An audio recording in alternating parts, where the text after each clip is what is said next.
Hi friends, ದಿನದ ಎಲ್ಲ ಪ್ರಮುಖ ಸುದ್ದಿಯನ್ನು ನಿಮಗೆ ತಲುಪಿಸೋ ಮಸ್ತ್ ಮಗ ಚಾನಲ್ನ ಫುಲ್ ನ್ಯೂಸ್ಗೆ ಸ್ವಾಗತ. ನಾನು ಅಮರ್ ಪ್ರಸಾದ್. ಭಾರತೀಯ ಸೇನೆಯಲ್ಲಿ ಮಹತ್ವದ ಬದಲಾವಣೆ ಆಗ್ತಾ ಇದೆ. ಜುಲೈ 1ನೇ ತಾರೀಕಿನಿಂದ ಸೇನೆಯಲ್ಲಿ ಹೊಸ ಕ್ಷಿಪ್ರ ಕಾರ್ಯಾಚರಣೆ ಪಡೆ ಶುರುವಾಗ್ತಿದೆ. ದೊಡ್ಡ ಬದಲಾವಣೆ ಇದು ನಮ್ಮ ಸೇನೆಯಲ್ಲಿ. ಹಳೆ ಕಾಲದ ದೊಡ್ಡ ಡಿವಿಷನ್ ಲೆವೆಲ್ ತುಕಡಿಗಳ ಬದಲು ಈಗ ಫಾಸ್ಟ್ ಆಗಿ ಮೂವ್ ಆಗೋ ಬ್ರಿಗೇಡ್ ಸೈಜ್ನ ಹೊಸ ಗ್ರೂಪ್ಗಳನ್ನು ರೆಡಿ ಮಾಡಲಾಗ್ತಿದೆ. ಇದನ್ನು IBG ಇಂಟಿಗ್ರೇಟೆಡ್ ಬ್ಯಾಟಲ್ ಗ್ರೂಪ್ಸ್ ಅಂತ ಕರೀಲಾಗ್ತಾ ಇದೆ. ನಾವು ಬಹಳ ಹಿಂದೆನೇ ಪ್ಲಾನ್ ಶುರುವಾದಾಗಲೇ ಈ ರಿಪೋರ್ಟ್ಸಲ್ಲಿ ನಿಮಗೆ ಮಾಹಿತಿಯನ್ನು ಕೊಟ್ಟಿದ್ವಿ. ಇದರ ಬಗ್ಗೆ ಈಗ ಜಾರಿಗೆ ಬರ್ತಾ ಇದೆ ಫೈನಲಿ. ಚೀನಾ ಗಡಿಯನ್ನು ಕಾಯೋ ಸೇನೆಯ 17ನೇ ತುಕಡಿಯ ಅಡಿಯಲ್ಲಿದು ಶುರುವಾಗ್ತಾ ಇದೆ. ಗುಡ್ಡಗಾಡು ಪ್ರದೇಶಗಳಲ್ಲಿ ಅತಿ ವೇಗವಾಗಿ ದಾಳಿ ಮಾಡೋಕೆ ಅದನ್ನ ರೂಪಿಸಲಾಗಿದೆ. ಮೊದಲು ಈ ಪಡೆಯನ್ನ ಸೆಪ್ಟೆಂಬರ್ನಲ್ಲಿ ಶುರು ಮಾಡೋಕೆ ಸೇನೆ ಯೋಚನೆ ಮಾಡಿತ್ತು. ಆದ್ರೀಗ ಜುಲೈ 1ರಿಂದಲೇ ಈ ಪಡೆ ಫೀಲ್ಡ್ಗೆ ಇಳಿಯುತ್ತೆ ಅನ್ನೋ ಮಾಹಿತಿ ಬಂದಿದೆ. ಒಟ್ಟು 4 IBG ಪಡೆಗಳು ಮತ್ತು ಒಂದು ಫೈರ್ ಸಪೋರ್ಟ್ ಗ್ರೂಪ್ ಇರುತ್ತೆ.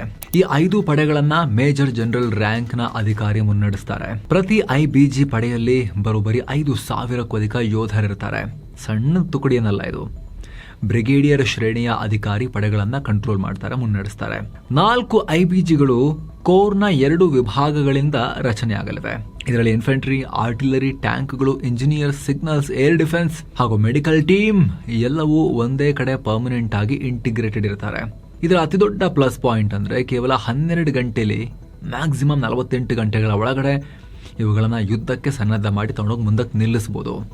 ಹಳೆ ಸಿಸ್ಟಮ್ನಲ್ಲಿ ಇಂಜಿನಿಯರ್ಸ್ ಒಂದ್ ಕಡೆ, ತೋಪುಗಳು, ಫಿರಂಗಿಗಳು ಒಂದು ಕಡೆ ಎಲ್ಲ ಬೇರೆ ಬೇರೆ ಕಡೆ ಇರ್ತಾ ಇದ್ವು.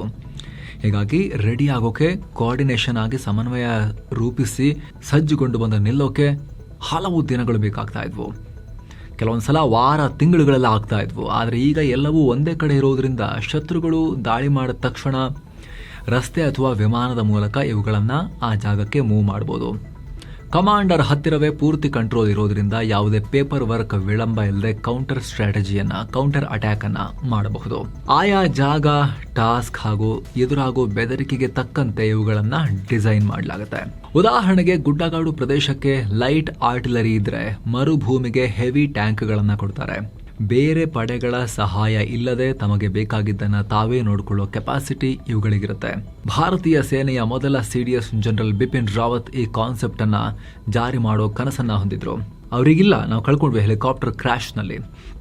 ಆದರೆ ಕಳೆದ 7 ವರ್ಷಗಳಿಂದ ಸೇನೆಯಲ್ಲಿ ಇದ್ರ ಬಗ್ಗೆ ತಯಾರಿ ನಡೀತಾ ಇತ್ತು. 2019ರಲ್ಲೇ ಪಾಕಿಸ್ತಾನ ಗಡಿಯ 9ನೇ ಕೋರ್ನಲ್ಲಿ ಇದನ್ನ ಟೆಸ್ಟ್ ಮಾಡಲಾಗಿತ್ತು ಚಿಕ್ಕದಾಗಿ. ಹಾಗೆ ಹಿಮ ವಿಜಯ್ ಸಮರಾಭ್ಯಾಸದಲ್ಲೂ ಈ ಕಾನ್ಸೆಪ್ಟ್ ನ ಟೆಸ್ಟ್ ಆಗಿತ್ತು. ಈಗ 1 ದಶಕದಿಂದ ಚೀನಾ ಕೂಡ ಇದೇ ಮಾದರಿಯನ್ನ ಫಾಲೋ ಮಾಡ್ತಾ ಇದೆ. ಸಾಂಪ್ರದಾಯಿಕ ಡಿವಿಷನ್ಗಳ ಬದಲು ಸಣ್ಣ ಸಣ್ಣ ಕಂಬೈನ್ಡ್ ಆರ್ಮ್ಸ್ ಬ್ರಿಗೇಡ್ ಅನ್ನ ಚೀನಾ ಮಾಡಿಕೊಂಡಿದೆ. ಈಗ ಭಾರತ ಕೂಡ ಇದನ್ನ ತರ್ತಾ ಇದೆ. ಇನ್ನೊಂದ್ ಕಡೆ ಇರಾನ್ನ ಆಯತುಲ್ಲಾ ಅಲಿ ಖಾಮೆನಿ ಅಂತ್ಯಕ್ರಿಯೆಯಲ್ಲಿ ಭಾರತದ ಪ್ರತಿನಿಧಿಗಳು ಪಾಲ್ಗೊಳ್ಳುತ್ತಿದ್ದಾರೆ. ಬಿಹಾರ ರಾಜ್ಯಪಾಲರಾದ ಸೈಯದ್ ಅಟಾ ಹುಸೈನ್ ಮತ್ತು ವಿದೇಶಾಂಗ ರಾಜ್ಯ ಖಾತೆ ಸಚಿವ ಪವಿತ್ರ ಮಾರ್ಗರಿಟಾ ಭಾರತವನ್ನ ರೆಪ್ರೆಸೆಂಟ್ ಮಾಡ್ತಾರೆ ಅಂತ ಗೊತ್ತಾಗಿದೆ. ಇವರ ಜೊತೆಗೆ ವಿದೇಶಾಂಗ ಸಚಿವಾಲಯದ ಅಧಿಕಾರಿಗಳು ಕೂಡ ಇರಾನ್ಗೆ ತೆರಳುತ್ತಾ ಇದ್ದಾರೆ. ಫೆಬ್ರವರಿ 28ನೇ ತಾರೀಕು ಇಸ್ರೇಲ್, ಅಮೆರಿಕ ನಡೆಸಿದ ದಾಳಿಯಲ್ಲಿ ಖಾಮೆನಿ ಮೃತಪಟ್ಟಿದ್ರು. ಯುದ್ಧದ ಕಾರಣದಿಂದಾಗಿ ಅಂತ್ಯಕ್ರಿಯೆ ನಡೆಸಕ್ ಆಗಿರಲಿಲ್ಲ. ಈಗ ಜುಲೈ 4ರಿಂದ 9ರವರೆಗೆ ಅವರ ಅಂತಿಮ ಸಂಸ್ಕಾರದ ಚಟುವಟಿಕೆಗಳು ನಡೆಯಲಿವೆ. ಇದಕ್ಕೆ ಬನ್ನಿ ಅಂತ ಇರಾನ್ ಅಧ್ಯಕ್ಷ ಮಸೂದ್ ಪೆಜೆಶ್ಕಿಯಾನ್ PM ಮೋದಿ ಅವರಿಗೆ ಆಹ್ವಾನ ಕೊಟ್ಟಿದ್ರು. ಆದರೆ ಸೇಮ್ ಟೈಮ್ನಲ್ಲಿ ಮೋದಿ ಬೇರೆ ರಾಷ್ಟ್ರಗಳ ಪ್ರವಾಸ ಆಲ್ರೆಡಿ ಫಿಕ್ಸ್ ಆಗಿರೋದು, ಅಲ್ಲಿಗೆ ಹೋಗಿರೋದ್ರಿಂದ ಇರಾನ್ಗೆ ಹೋಗ್ತಿಲ್ಲ ಅಂತ ಗೊತ್ತಾಗಿದೆ. ಅತ್ತ ಅಯೋಧ್ಯೆ ರಾಮ ಮಂದಿರ ದೇಣಿಗೆ ದುರ್ಬಳಕೆ ಕೇಸ್ ಬಗ್ಗೆ ತುರ್ತು ವಿಚಾರಣೆ ನಡೆಸೋಕೆ ಸುಪ್ರೀಂ ಕೋರ್ಟ್ ನಿರಾಕರಿಸಿದೆ. ಬೇಸಿಗೆ ರಜೆ ಮುಗಿದ ಬಳಿಕ ವಿಚಾರಣೆ ಮಾಡ್ತೀವಿ ಅಂತ ಕೋರ್ಟ್ ಹೇಳಿದೆ. ಈಗಲೇ ವಿಚಾರಣೆ ಮಾಡದೇ ಇದ್ರೆ ಆಕಾಶ ಏನ್ ಕಳಚಿ ಬೀಳಲ್ಲ, ಯಾಕ್ರಿ ಇಷ್ಟು ಅರ್ಜೆಂಟು ಅಂತ ನ್ಯಾಯಮೂರ್ತಿಗಳಾದ MM ಸುಂದರೇಶ್ ಮತ್ತು ಶೀಲ್ ನಾಗು ಅವರ ಪೀಠ ಮಾತಾಡಿದೆ. ಈ ರಾಮ ಮಂದಿರ ದೇಣಿಗೆಯಲ್ಲಿ ನಡೆದಿರೋ ಅಕ್ರಮದ ಬಗ್ಗೆ CBI ತನಿಖೆ ಆಗಬೇಕು ಅಂತ ವಕೀಲರೊಬ್ರು ಅರ್ಜಿ ಹಾಕಿದ್ರು. ಇನ್ನೊಂದ್ ಕಡೆ ಈ ಪ್ರಕರಣದಲ್ಲಿ ಫೈಜಾಬಾದ್ ವಕೀಲರ ಸಂಘ ದೊಡ್ಡ ನಿರ್ಧಾರ ಮಾಡಿದೆ. ದೇಣಿಗೆ ದುರ್ಬಳಕೆ ಕೇಸ್ ಆರೋಪಿಗಳ ಪರವಾಗಿ ನಾವು ಕೋರ್ಟ್ನಲ್ಲಿ ವಾದ ಮಾಡಲ್ಲ ಅಂತ ಹೇಳಿದೆ. ಯಾರಾದರೂ ವಕೀಲರು ಆರೋಪಿಗಳ ಪರವಾಗಿ ವಕಾಲತ್ತು ವಹಿಸಿದ್ರೆ 5 ಲಕ್ಷ ರೂಪಾಯಿ ಫೈನ್ ಹಾಕ್ತೀವಿ ಅವರಿಗೆ ಅಂತ ವಕೀಲರ ಸಂಘ ಎಚ್ಚರಿಸಿದೆ. ಏನು ಸ್ನೇಹಿತರೆ, ಪುರಿ ಜಗನ್ನಾಥ, ಬಿರಾಜದೇವಿ ಶಕ್ತಿಪೀಠ, ತಾರಾತಾರಿಣಿ ಶಕ್ತಿಪೀಠ, ಉದಯಗಿರಿ, ಸ್ಕಂದಗಿರಿ ಕೇವ್ ಸ್ಟ್ರಿಪ್ ಸೇರಿ ಎಲ್ಲ ಅದ್ಭುತ ಸ್ಥಳಗಳಿಗೆ ಪ್ರವಾಸ ಇದೆ. ಎಲ್ಲವನ್ನ ಒಳಗೊಂಡಿರೋ ಪ್ಯಾಕೇಜ್ ಇದು. ಎಕ್ಸ್ಟ್ರಾ ₹1 ನಿಮಗೆ ಖರ್ಚಾಗಲ್ಲ. ಕನ್ನಡ ಟೂರ್ ಮ್ಯಾನೇಜರ್ ಕರ್ಕೊಂಡೋಗಿ ವಾಪಸ್ ಕರ್ಕೊಂಡ್ಬಂದು ತಲುಪಿಸ್ತಾರೆ. ಆಸಕ್ತರು ಕಾಲ್ ಮಾಡಿಕೊಂಡು ಬುಕ್ ಮಾಡಿಕೊಂಡು ಹೋಗಿ ಬರ್ಬೋದು. ಏನೋ ಕಾಶ್ಮೀರಿ ಪಂಡಿತ ಕುಟುಂಬದ ಸರಳಾ ಭಟ್ ಹತ್ಯೆ ಕೇಸ್ನಲ್ಲಿ ಭರ್ತಿ 36 ವರ್ಷಗಳ ಬಳಿಕ ಚಾರ್ಜ್ ಶೀಟ್ ಸಲ್ಲಿಕೆಯಾಗಿದೆ. ಈ ಚಾರ್ಜ್ ಶೀಟ್ ನಲ್ಲಿ JKLF ಮುಖ್ಯಸ್ಥ ಯಾಸೀನ್ ಮಲಿಕ್ ಸೇರಿ 6 ಜನರ ಹೆಸರನ್ನ ಸೇರಿಸಲಾಗಿದೆ. ಜಮ್ಮು ಕಾಶ್ಮೀರ ಪೊಲೀಸರ ವಿಶೇಷ ಘಟಕ SIA ಸೋಮವಾರ ಈ ಚಾರ್ಜ್ ಶೀಟ್ ಸಲ್ಲಿಸಿದೆ. ಸರಳಾ ಭಟ್ 1990ರಲ್ಲಿ ಶೇರ್-ಎ ಕಾಶ್ಮೀರ್ ಇನ್ಸ್ಟಿಟ್ಯೂಟ್ ನಲ್ಲಿ ನರ್ಸ್ ಆಗಿ ಕೆಲಸ ಮಾಡ್ತಾ ಇದ್ರು. ಇವ್ರನ್ನ ಅಪಹರಿಸಿ ಭೀಕರವಾಗಿ ಚಿತ್ರಹಿಂಸೆ ಕೊಟ್ಟು ಹತ್ಯೆ ಮಾಡಲಾಗಿತ್ತು. ಈಗ ಈ ಕೇಸ್ನ 737 ಪುಟಗಳ ಚಾರ್ಜ್ ಶೀಟ್ ಅನ್ನ ಕೋರ್ಟ್ಗೆ ಸಲ್ಲಿಕೆ ಮಾಡಲಾಗಿದೆ. ಇವರ ಹತ್ಯೆ ಕೇವಲ ಹಿಂಸಾಚಾರ ಅಲ್ಲ, ಇದೊಂದು ಭಾರಿ ದೊಡ್ಡ ಉಗ್ರ ಸಂಚು ಅಂತ SIA ಹೇಳಿದೆ. JKLF ಉಗ್ರ ಸಂಘಟನೆಯ ಕಮಾಂಡ್ ನಲ್ಲೇ ಈ ಹತ್ಯೆ ನಡೆದಿದೆ ಅಂತ ಹೇಳಿದೆ. ಯಾಸಿನ್ ಮಲಿಕ್ ಜೊತೆ ಖುರ್ಷಿದ್, ಅಬ್ದುಲ್ ಹಮೀದ್, ಮೊಹಮ್ಮದ್ ಯೂಸುಫ್ ಮತ್ತು ಗುಲಾಂ ಮೊಹಮ್ಮದ್ ಅವರ ಹೆಸರನ್ನ ಕೂಡ ಉಲ್ಲೇಖ ಮಾಡಲಾಗಿದೆ. ಏನು ಭಾರತ ಆತಂಕ ವ್ಯಕ್ತಪಡಿಸ್ತಾ ಇದ್ದ ಬಾಂಗ್ಲಾದ ತೀಸ್ತಾ ನದಿ ನಿರ್ವಹಣೆ ಯೋಜನೆಗೆ, ಅದ್ರ ಬಗ್ಗೆ ಚೀನಾ ಸೇರ್ಕೊಂಡಿದೆಯಲ್ಲ, ಆ ಯೋಜನೆಯಲ್ಲಿ ಬಾಂಗ್ಲಾದೊಟ್ಟಿಗೆ ಅವರು ಪ್ರತಿಕ್ರಿಯೆ ಕೊಟ್ಟಿದ್ದಾರೆ. ನಾವು ಸಪೋರ್ಟ್ ಮಾಡ್ತೀವಿ ಬಾಂಗ್ಲಾಗೆ ಅಂತ ಹೇಳಿದ್ದಾರೆ. ಇದು ಯಾವುದೋ 3ನೇ ರಾಷ್ಟ್ರವನ್ನ ಟಾರ್ಗೆಟ್ ಮಾಡಕ್ಕಲ್ಲ. ಇಲ್ಲಿ 3ನೇ ರಾಷ್ಟ್ರ ಯಾವುದು ಕೂಡ ಪ್ರಭಾವ ಬೀರೋಕೆ ಪ್ರಯತ್ನ ಪಡೋದು ಕೂಡ ಅವಶ್ಯಕತೆ ಇಲ್ಲ ಅಂತ ಭಾರತಕ್ಕೆ ಹೇಳಿದೆ. ಭಾರತ ಮೂಗು ತೂರಿಸಬಾರದು ಅಂತ. ಚೀನಾ ವಿದೇಶಾಂಗ ವಕ್ತಾರ ಗುವೋ ಜಿಯಾಕುನ್ ಈ ಬಗ್ಗೆ ಮಾತನಾಡಿದ್ದಾರೆ. ಬಾಂಗ್ಲಾ ಜನರಿಗೆ ಬೇಕಾಗಿರೋ ಮುಖ್ಯವಾಗಿರೋ ಯೋಜನೆ ಇದು ಅಂತ ಹೇಳಿದ್ದಾರೆ. ತೀಸ್ತಾ ನದಿ ಭಾರತದ ಸಿಲಿಗುರಿ ಕಾರಿಡಾರ್ಗೆ ತುಂಬಾ ಹತ್ತಿರದಲ್ಲಿದೆ. ಇದನ್ನ ಚಿಕನ್ ಸ್ನೇಕ್ ಅಂತಲೂ ಕರೀತಾರೆ. ಸೇನಾ ದೃಷ್ಟಿಯಿಂದ ಸೂಕ್ಷ್ಮ ಜಾಗ. ಈ ಪ್ರದೇಶದ ಬಳಿ ಚೀನಾದ ಪ್ರಭಾವ ಹೆಚ್ಚಾದ್ರೆ ನಮಗೆ ಚಾಲೆಂಜೆ. ಏನೋ ಕರ್ನಾಟಕದಲ್ಲಿ ಜೂನ್ 30ರಿಂದ SIR ಅಂದ್ರೆ ಮತದಾರರ ಪಟ್ಟಿಯ ಪರಿಷ್ಕರಣೆ, ವಿಶೇಷ ಪರಿಷ್ಕರಣೆ, ಈ ಪ್ರಕ್ರಿಯೆ ಶುರುವಾಗ್ತಾ ಇದೆ. ಕೇಂದ್ರ ಚುನಾವಣಾ ಆಯೋಗದ ನಿರ್ದೇಶನದಂತೆ ರಾಜ್ಯದ ಚುನಾವಣಾ ಅಧಿಕಾರಿಗಳು 5.5 ಕೋಟಿಗೂ ಅಧಿಕ ಮತದಾರರ ಮನೆ ಬಾಗಿಲಿಗೆ ತೆರಳಿ ಡೇಟಾ ಕಲೆಕ್ಟ್ ಮಾಡ್ತಾ ಇದ್ದಾರೆ. ಇದಕ್ಕಾಗಿ 59,000ಕ್ಕೂ ಅಧಿಕ BLO ಹಾಗೂ 6,000 ಮೇಲ್ವಿಚಾರಕರು ಫೀಲ್ಡ್ಗಿಳಿತಾ ಇದ್ದಾರೆ. ಜುಲೈ 29ರವರೆಗೂ ಅಧಿಕಾರಿಗಳು ಮನೆ ಮನೆಗೆ ಭೇಟಿ ನೀಡಿ ಮತದಾರರ ID ಪ್ರೂಫ್ ಅನ್ನ ಪರಿಶೀಲಿಸಿ ಡೇಟಾ ಕಲೆಕ್ಟ್ ಮಾಡ್ತಾ ಇದ್ದಾರೆ. ಆಗಸ್ಟ್ 5ನೇ ತಾರೀಕು ಕರಡು ಪಟ್ಟಿ ಬಿಡುಗಡೆಯಾಗುತ್ತೆ. ನಂತರ ಏನಾದ್ರೂ ಆಕ್ಷೇಪಣೆ, ಸಲಹೆ ಇದ್ರೆ ಅದನ್ನ ಸಲ್ಲಿಸೋಕೆ ಸೆಪ್ಟೆಂಬರ್ 4ರವರೆಗೆ ಅವಕಾಶ ಇದೆ. ಬಳಿಕ ಅಕ್ಟೋಬರ್ 7ನೇ ತಾರೀಕು ಫೈನಲ್ ವೋಟರ್ ಲಿಸ್ಟ್ ಪ್ರಕಟ ಆಗುತ್ತೆ. ಏನೋ ರಾಜ್ಯ ಬಿಜೆಪಿಯಲ್ಲಿ ಲೀಡರ್ಶಿಪ್ ಚೇಂಜ್ ಬಗ್ಗೆ ಚರ್ಚೆ ನಡೀತಾ ಇರೋ ಹೊತ್ತಲ್ಲಿ ಮಾಜಿ CM DV ಸದಾನಂದ ಗೌಡ್ರದ್ದು ಎನ್ನಲಾದ ಆಡಿಯೋ ಬಿರುಗಾಳಿ ಎಬ್ಬಿಸಿದೆ. ದಿಲ್ಲಿ ಮಟ್ಟದ ಬಿಜೆಪಿ ನಾಯಕರೊಂದಿಗೆ ಸದಾನಂದ ಗೌಡರು ಇಂಗ್ಲಿಷ್ ನಲ್ಲಿ ಮಾತನಾಡಿದ್ದಾರೆ ಅಂತ ಹೇಳಲಾಗ್ತಿರೋ ಕ್ಲಿಪ್ ಇದು. ಇದರಲ್ಲಿ 3 ತಿಂಗಳ ಬಳಿಕ ವಿಜಯೇಂದ್ರ ಅವರನ್ನ ಅಧ್ಯಕ್ಷ ಅವಧಿ ಹೆಂಗೂ ಮುಗಿಯುತ್ತೆ, ಅವಾಗ ಚೇಂಜ್ ಮಾಡಿ ಆಗಸ್ಟ್, ಸೆಪ್ಟೆಂಬರ್, ಅಕ್ಟೋಬರ್ ವರೆಗೆ ಅವ್ರನ್ನ ಇರಕ್ಕೆ ಬಿಡಿ. ಮುಗಿದ್ಮೇಲೆ ಚೇಂಜ್ ಮಾಡಿದ್ರೆ ಯಾರಿಗೂ ಏನು ಪ್ರಾಬ್ಲಮೇ ಆಗಲ್ಲ. ಇವಾಗ ತೆಗೆದ್ರೆ ಸುಮ್ಮನೆ ಅನ್ಯಾಯವಾಗಿ ಬಿಜೆಪಿ ಲಿಂಗಾಯತ ವಿರೋಧಿ ಅನ್ನೋ ಟೀಕೆ ಎದುರಿಸಬೇಕಾಗುತ್ತೆ ಅಂತ ಆಡಿಯೋದಲ್ಲಿ ಹೇಳಲಾಗಿದೆ. ಅದಕ್ಕೆ ಸದಾನಂದ ಗೌಡರು ಪ್ರತಿಕ್ರಿಯೆ ಕೊಟ್ಟಿದ್ದಾರೆ. ಇದ್ರ ಬಗ್ಗೆ ನಾನೇನು ಹೇಳಲ್ಲ, ಉತ್ತರ ಕೊಡಲ್ಲ, ಈ ಆಡಿಯೋ ನಿಜಾನ ಸುಳ್ಳ ಅಂತ ಸತ್ಯ ಫಸ್ಟ್ ಹೊರಗೆ ಬರಲಿ, ವರಿಷ್ಠರು ಕೇಳಿದ್ರೆ ಉತ್ತರಿಸ್ತೀನಿ ಅನ್ನೋ ಹೇಳಿಕೆ ಕೊಟ್ಟಿದ್ದಾರೆ. ಏನೋ ರಾಜ್ಯ ಸರ್ಕಾರದ ವಿರುದ್ಧ ಸಂಸದ ತೇಜಸ್ವಿ ಸೂರ್ಯ ಗಂಭೀರ ಆರೋಪ ಮಾಡಿದ್ದಾರೆ. ಕೇಂದ್ರ ಸರ್ಕಾರ 4,500 ಎಲೆಕ್ಟ್ರಿಕ್ ಬಸ್ಗಳನ್ನ ಮಂಜೂರು ಮಾಡಿದೆ BMTCಗೆ, ಬೆಂಗಳೂರಿಗೆನೆ. ಆದ್ರೆ ರಾಜ್ಯ ಸರ್ಕಾರ ಈ ಬಸ್ಗಳಿಗೆ ರಾಜ್ಯ ಕ್ಯಾಬಿನೆಟ್ ಅನುಮೋದನೆ ಕೊಡ್ತಾ ಇಲ್ಲ. ಈ ಬಸ್ಗಳನ್ನ ಪಡೆಯೋಕೆ ರಾಜ್ಯ ಸರ್ಕಾರ ಒಂಚೂರು ದುಡ್ಡು ಹಾಕಬೇಕು ಅಷ್ಟೇ. ಮೆಜಾರಿಟಿ ಕೇಂದ್ರ ಸರ್ಕಾರ ಹಾಕ್ತಾ ಇದೆ. ಆದ್ರೆ ಜನಸಾಮಾನ್ಯರ ಈ ಯೋಜನೆಗೆ ಒಪ್ಪಿಗೆ ಕೊಡೋಕೆ ಹಿಂದೇಟು ಹಾಕ್ತಿದ್ದಾರೆ ಅಂತ ಸಂಸದ ತೇಜಸ್ವಿ ಸೂರ್ಯ ಗಂಭೀರ ಆರೋಪ ಮಾಡಿದ್ದಾರೆ. ಟನಲ್ ರಸ್ತೆಯಂತ ಯೋಜನೆಗಳಿಗೆ ಸರ್ಕಾರದ ಬಳಿ ಹಣ ಇದೆ, ಆದ್ರೆ BMTC ಪ್ರಯಾಣಿಕರಿಗಾಗಿ ಖರ್ಚು ಮಾಡೋಕೆ ನಮ್ಮ ಹತ್ರ ದುಡ್ಡು ಇಲ್ವಾ? ಕೇಂದ್ರ ಸರ್ಕಾರ ಕೊಟ್ಟರು ನೀವು ಕೊಡಲ್ಲ ಅಂತ ಹೇಳ್ತಿರಲ್ಲ ಅಂತ ತೇಜಸ್ವಿ ಸೂರ್ಯ ಪ್ರಶ್ನೆ ಮಾಡಿದ್ದಾರೆ. ಏನೋ ಮಹಾರಾಷ್ಟ್ರದ ಪುಣೆಯಲ್ಲಿ 3.5 ವರ್ಷದ ಮಗುವಿನ ಮೇಲೆ ಅತ್ಯಾಚಾರ ಎಸಗಿ ಹತ್ಯೆ ಮಾಡಿದ 65 ವರ್ಷದ ಭೀಮರಾವ್ ಕಾಂಬ್ಳೆ ಅನ್ನೋ ಕಾಮುಕನಿಗೆ ಗಲ್ಲು ಶಿಕ್ಷೆ ಕೊಡಲಾಗಿದೆ. ಪುಣೆಯ ಸೆಷನ್ಸ್ ಕೋರ್ಟ್ನ ಸ್ಪೆಷಲ್ ಜಡ್ಜ್ SR ಸಾಳುಂಖೆ ಇದೊಂದು ಅಪರೂಪದ ಕೇಸ್ ಅಂತ ಪರಿಗಣಿಸಿ ಗಲ್ಲು ಶಿಕ್ಷೆಯ ಆದೇಶವನ್ನು ನೀಡಿದ್ದಾರೆ. ಕಳೆದ ವಾರವಷ್ಟೇ ಪೋಕ್ಸೋ ಕೋರ್ಟ್ ಈತನನ್ನ ದೋಷಿ ಅಂತ ಹೇಳಿತ್ತು. ಇದೇ ವರ್ಷದ ಮೇ 1ನೇ ತಾರೀಕು ನಾಸ್ರಾಪುರದಲ್ಲಿ ಈ ಕೃತ್ಯ ನಡೆದಿತ್ತು. ಅದಾದ್ಮೇಲೆ ಪುಣೆ ರೂರಲ್ ಪೊಲೀಸರು ವೇಗವಾಗಿ ಕಾರ್ಯಾಚರಣೆ ನಡೆಸಿ ಕೇವಲ 2 ವಾರಗಳಲ್ಲಿ 15 ದಿನಗಳಲ್ಲಿ ಚಾರ್ಜ್ ಶೀಟ್ ಫೈಲ್ ಮಾಡಿದ್ರು. ಫಾಸ್ಟ್ ಟ್ರ್ಯಾಕ್ ಕೋರ್ಟ್ನಲ್ಲಿ ನಡೆದ ಈ ವಿಚಾರಣೆಯಲ್ಲಿ ಸ್ಪೆಷಲ್ ಪ್ರಾಸಿಕ್ಯೂಟರ್, ಫೋರೆನ್ಸಿಕ್ ಎಕ್ಸ್ಪರ್ಟ್ಸ್, ಪೊಲೀಸರು ಹಾಗೂ ಮಗುವಿನ ಫ್ಯಾಮಿಲಿ ಸೇರಿ 55 ಸಾಕ್ಷ್ಯಗಳನ್ನು ವಿಚಾರಣೆ ಮಾಡಿದ್ರು. ಬಳಿಕ ಘಟನೆ ನಡೆದ 3 ತಿಂಗಳಲ್ಲಿ ಕಾಮುಕನಿಗೆ ಕೋರ್ಟ್ ಗಲ್ಲು ಶಿಕ್ಷೆ ಕೊಟ್ಟು ಕಳಿಸಿದೆ ಹೋಗುವಂತ. ಏನೋ ಭಾರತದಲ್ಲಿ ವಿಶ್ವದಲ್ಲೇ ಮೊದಲ ಬಾರಿಗೆ ನ್ಯೂಕ್ಲಿಯರ್ ರಿಯಾಕ್ಟರ್ನ ಉಷ್ಣಾಂಶದಿಂದ ಹೈಡ್ರೋಜನ್ ಉತ್ಪಾದನೆ ಮಾಡುವ ಫೆಸಿಲಿಟಿ ಶುರು ಮಾಡಲಾಗಿದೆ. ಕಲ್ಪಕಂನಲ್ಲಿರೋ Indira Gandhi centre for atomic ರಿಸರ್ಚ್ನಲ್ಲಿ ಅಣುಶಕ್ತಿ ಆಯೋಗದ ಅಧ್ಯಕ್ಷರಾದ ಡಾಕ್ಟರ್ ಅಜಿತ್ ಕುಮಾರ್ ಮೊಹಾಂತಿ ಉದ್ಘಾಟನೆ ಮಾಡಿದ್ದಾರೆ. ಕರೆಂಟ್ ಬದಲು ಫಾಸ್ಟ್ ಬ್ರೀಡರ್ ಟೆಸ್ಟ್ ರಿಯಾಕ್ಟರ್ FBTRನಿಂದ ಬರುವ ಹೀಟ್ ಮತ್ತು ಕಾಪರ್ ಕ್ಲೋರಿನ್ ಥರ್ಮೋಕೆಮಿಕಲ್ ಬಳಸಿ ಹೈಡ್ರೋಜನ್ ಪ್ರೊಡ್ಯೂಸ್ ಮಾಡ್ತಾರೆ. ಇದರಲ್ಲಿ ಈ ಟೆಕ್ನಾಲಜಿನ ಮುಂಬೈನ BARC ಮತ್ತು IGCR ಜಂಟಿಯಾಗಿ ಡೆವಲಪ್ ಮಾಡಿದ್ದಾರೆ. ಪಳೆಯುಳಿಕೆ ಇಂಧನಗಳನ್ನು ಬಳಸದೆ ನ್ಯೂಕ್ಲಿಯರ್ ಎನರ್ಜಿಯಿಂದ ಬರೀ ಕರೆಂಟ್ ಅಷ್ಟೇ ಅಲ್ಲ, ಕ್ಲೀನ್ ಆಗಿ ಹೈಡ್ರೋಜನ್ ಕೂಡ ಉತ್ಪಾದನೆ ಮಾಡಬಹುದು ಅಂತ ಈ ಟೆಸ್ಟ್ ಪ್ಲಾಂಟ್ ಪ್ರೂವ್ ಮಾಡಿದೆ. ಇದರಿಂದ ಯಾವುದೇ ಗ್ರೀನ್ ಹೌಸ್ ಗ್ಯಾಸ್ ಎಮಿಷನ್ ಕೂಡ ಆಗೋದಿಲ್ಲ. ಏನೋ ಭಾರಿ ಮಳೆಯಿಂದಾಗಿ ಅಸ್ಸಾಂ ಹಾಗೂ ಅರುಣಾಚಲ ಪ್ರದೇಶದಲ್ಲಿ ದಿಢೀರ್ ಪ್ರವಾಹ ಪರಿಸ್ಥಿತಿ ಉಂಟಾಗಿದೆ. ಅರುಣಾಚಲ ಪ್ರದೇಶದಲ್ಲಿ ಮೇಘ ಸ್ಫೋಟ ಹಾಗೂ ಭೂಕುಸಿತ ಎಲ್ಲವೂ ಆಗಿ ಈವರೆಗೆ 3 ಸಾವನ್ನಪ್ಪಿದ್ದಾರೆ.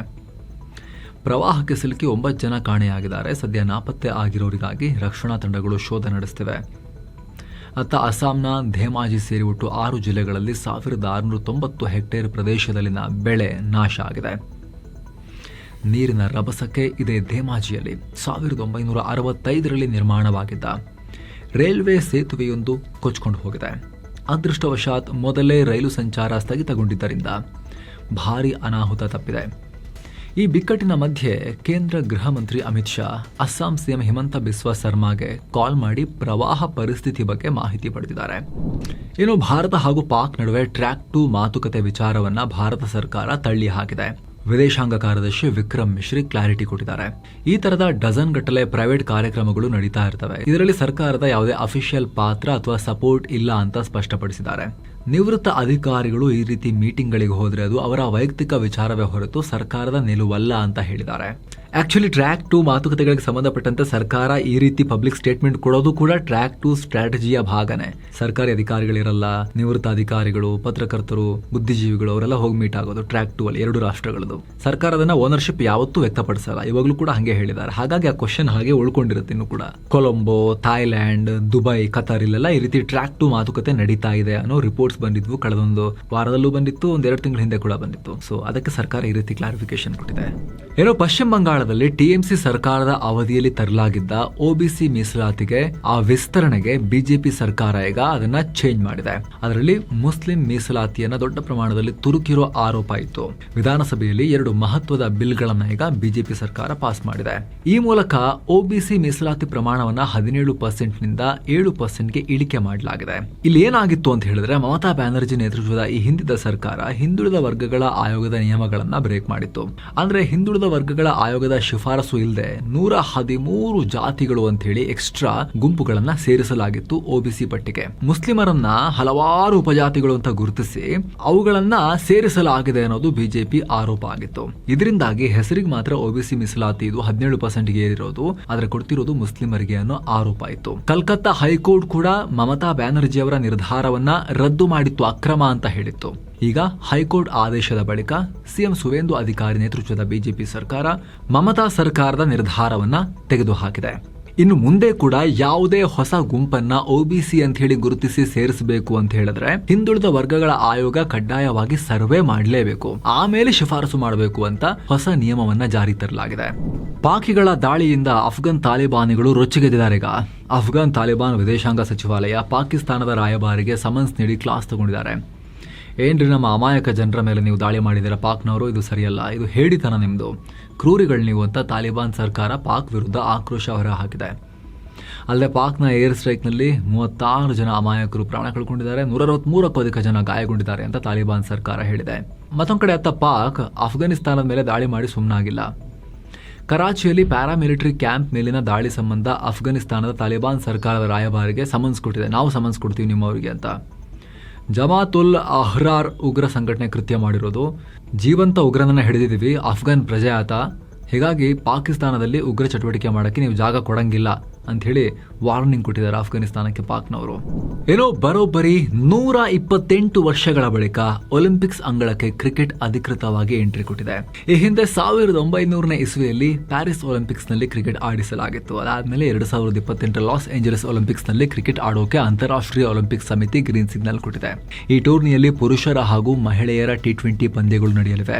2 ವಿಭಾಗದಲ್ಲಿ ತಲಾ 6 ಟೀಮ್ಗಳು ಪಾಲ್ಗೊಂಡು ಚಿನ್ನ, ಬೆಳ್ಳಿ, ಕಂಚಿನ ಪದಕಗಳಿಗೆ ಸೆಣಸಾಡಲಿವೆ ಒಲಿಂಪಿಕ್ಸ್ ಮೆಡಲ್ಸ್ಗೋಸ್ಕರ. ಇದರ ಬೆನ್ನಲ್ಲೇ ಭಾರತೀಯ ಮಹಿಳಾ ಕ್ರಿಕೆಟ್ ಅಭಿಮಾನಿಗಳಿಗೆ ಭರ್ಜರಿ ಗುಡ್ ನ್ಯೂಸ್ ಕೂಡ ಸಿಕ್ಕಿದೆ. ಸದ್ಯ ನಡೀತಾ ಇರೋ T20 ವರ್ಲ್ಡ್ ಕಪ್ನಿಂದ ಹೊರಬಿದ್ರೂ ಕೂಡ ಭಾರತದ ವನಿತೆಯರ ತಂಡ 2028ರ ಒಲಿಂಪಿಕ್ಸ್ಗೆ ಅಧಿಕೃತವಾಗಿ ಎಂಟ್ರಿ ಕೊಡೋಕೆ ಅವಕಾಶ ಸಿಕ್ಕಿದೆ. ICC ರೂಲ್ಸ್ ಪ್ರಕಾರ ವರ್ಲ್ಡ್ ಕಪ್ನಲ್ಲಿ ಪ್ರತಿ ಖಂಡದಿಂದ ಒಳ್ಳೆ ಪರ್ಫಾರ್ಮೆನ್ಸ್ ತೋರಿಸಿದ ತಲಾ ಒಂದು ತಂಡಕ್ಕೆ ಒಲಿಂಪಿಕ್ಸ್ಗೆ ನೇರ ಎಂಟ್ರಿ ಸಿಗುತ್ತೆ.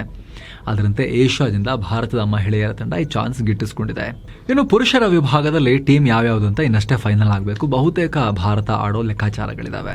ಇನ್ನು ವಾರದ ಮೊದಲ ಸೆಷನ್ನಲ್ಲಿ ಭಾರತದ ಷೇರುಪೇಟೆ ಲಾಸ್ನಲ್ಲಿ ಕೊನೆಗೊಂಡಿದೆ. ದಿನದ ವಹಿವಾಟಿನ ಅಂತ್ಯಕ್ಕೆ ಸೆನ್ಸೆಕ್ಸ್ 372 ಪಾಯಿಂಟ್ಸ್ ಅಥವಾ 0.48% ಬಿತ್ತು 76,728ಕ್ಕೆ ತಲುಪಿತು. ನಿಫ್ಟಿ 109 ಪಾಯಿಂಟ್ಸ್ ಅಥವಾ 0.46% ಬಿದ್ದು 23,946ಕ್ಕೆ ತಲುಪಿತು. Small cap index 0.48% down, mid cap index 0.31% down. Middle East ನಲ್ಲಿ ಮತ್ತೆ ಉದ್ವಿಗ್ನತೆ ಎದ್ದಿದೆ. ಇರಾನ್ ಮತ್ತು ಅಮೆರಿಕ ಯಾವಾಗ ಹೊಡೆದಾಡ್ತಾರೋ ಮತ್ತೆ ಯಾವಾಗ ಯುದ್ಧ ಶುರುವಾಗುತ್ತೋ ಅನ್ನೋ ಆತಂಕ ಇದೆ ಹೂಡಿಕೆದಾರರಲ್ಲಿ. ಇನ್ನು ಇತ್ತೀಚೆಗಿನ ಇರಾನ್ ಅಮೆರಿಕ ಹೊಡೆದಾಟದಿಂದ ತೈಲ ಬೆಲೆಯಲ್ಲೂ ಕೂಡ 1% ಆಸುಪಾಸಲ್ಲಿ ಜಂಪ್ ಆಗಿತ್ತು.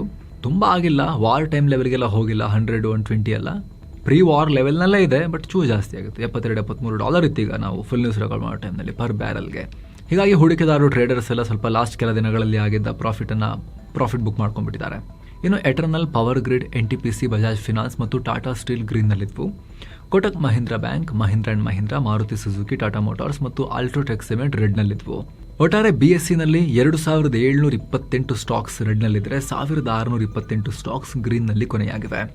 ಇತ್ತ ಡಾಲರ್ ಮುಂದೆ ರೂಪಾಯಿ ಮೌಲ್ಯ 9 ಪೈಸೆ ಕುಸಿದು $94.54 ಆಗಿದೆ.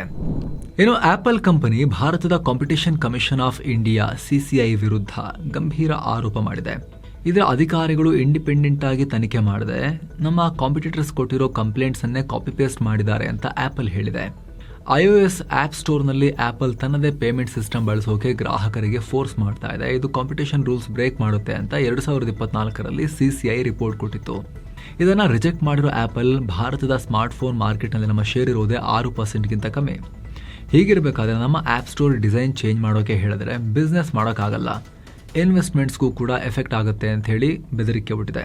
ಟಿಂಡರ್ ಒಡೆತನದ ಮ್ಯಾಚ್, ಫೋನ್ ಪೇ ಹಾಗೂ ಪೇಟಿಎಂ ತರದ ಕಂಪನಿಗಳು ಕೊಟ್ಟಿರೋ ಸ್ಟೇಟ್ಮೆಂಟ್ಸ್ ಅನ್ನೇ CCI ಕಾಪಿ ಮಾಡಿದೆ.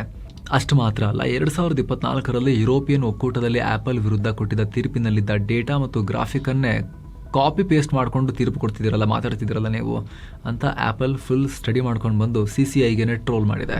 ಇನ್ನು ಚಿನ್ನ ಮತ್ತು ಬೆಳ್ಳಿ ಬೆಲೆ ವಿಚಾರಕ್ಕೆ ಬಂದರೆ 24 ಕ್ಯಾರೆಟ್ನ 10 ಗ್ರಾಂ ಚಿನ್ನದ ಬೆಲೆಯಲ್ಲಿ $1,548 ಹೆಚ್ಚಾಗಿ $1,41,121 ಆಗಿದೆ. 22 ಕ್ಯಾರೆಟ್ನ 10 ಗ್ರಾಂ ಚಿನ್ನದ ಬೆಲೆಯಲ್ಲಿ $1,420 ಹೆಚ್ಚಾಗಿ $1,19,540 ಆಗಿದೆ. 1 ಕೆಜಿ ಬೆಳ್ಳಿ ಬೆಲೆಯಲ್ಲಿ $3,439 ಹೆಚ್ಚಾಗಿ $2,19,980 ಆಗಿದೆ. ಇನ್ನು ಜನ ತಮ್ಮ ಹಳೆ ಚಿನ್ನವನ್ನು ದಾಖಲೆ ಮಟ್ಟದಲ್ಲಿ ಮಾರೋಕೆ ಶುರು ಮಾಡಿದ್ದಾರೆ. ಮುಂದೆ ಚಿನ್ನದ ಬೆಲೆ ಕುಸಿಯುವ ಆತಂಕದಿಂದ ಹಳೆ ಚಿನ್ನವನ್ನೆಲ್ಲ ಸೇಲ್ ಮಾಡ್ತಿದ್ದಾರೆ. Indian Boolean and jewellers association ಪ್ರಕಾರ ಏಪ್ರಿಲ್ನಿಂದ ಜೂನ್ವರೆಗೆ ಬರೋಬ್ಬರಿ 50 ಟನ್ ಹಳೆ ಚಿನ್ನವನ್ನು ಮಾರಿದ್ದಾರೆ. ಕಳೆದ ವರ್ಷಕ್ಕೆ ಹೋಲಿಸಿದ್ರೆ ಹಳೆ ಚಿನ್ನದ ಮಾರಾಟ 43% ರೈಸ್ ಆಗಿದೆ. ಸೊ ಫ್ರೆಂಡ್ಸ್, ಇದಾಗಿತ್ತು ಇವತ್ತಿನ ಫುಲ್ ನ್ಯೂಸ್. ನಾವು ಕುಯ್ದಿಲ್ಲ, ಎಳೆದಿಲ್ಲ, ಕಿರ್ಚಾಡಿಲ್ಲ, ಬರೀ ಸುದ್ದಿಯ ರೀತಿಯಲ್ಲಿ ನಿಮಗೆ ತಲುಪಿಸುವ ಪ್ರಯತ್ನವನ್ನು ಮಾಡಿದ್ದೀವಿ. ನಿಮಗಿದು ಇಷ್ಟ ಆಗ್ತಾ ಇದ್ರೆ ವಿಡಿಯೋ ಕೆಳಗಿರೋ ಜಾಯಿನ್ ಬಟನ್ ಮೂಲಕ ಆಸಕ್ತ ವೀಕ್ಷಕರು ಮಸ್ತ್ ಮಗ ಚಾನಲ್ಗೆ ಮೆಂಬರ್ಸ್ ಆಗೋದನ್ನ ದಯವಿಟ್ಟು ಕನ್ಸಿಡರ್ ಮಾಡಿ ಅನ್ನೋದು ನಿಮ್ಮಲ್ಲಿ ನಮ್ಮ ಮನವಿ. ಆಸಕ್ತರು ಜಾಯಿನ್ ಬಟನ್ ಚೆಕ್ ಮಾಡಿ. ವಿಡಿಯೋ ಕೆಳಗಡೆ ಮತ್ತೆ ಭೇಟಿ ಆಗ್ತಿರೋಣ ಸ್ನೇಹಿತರೆ. ನಮಸ್ಕಾರ.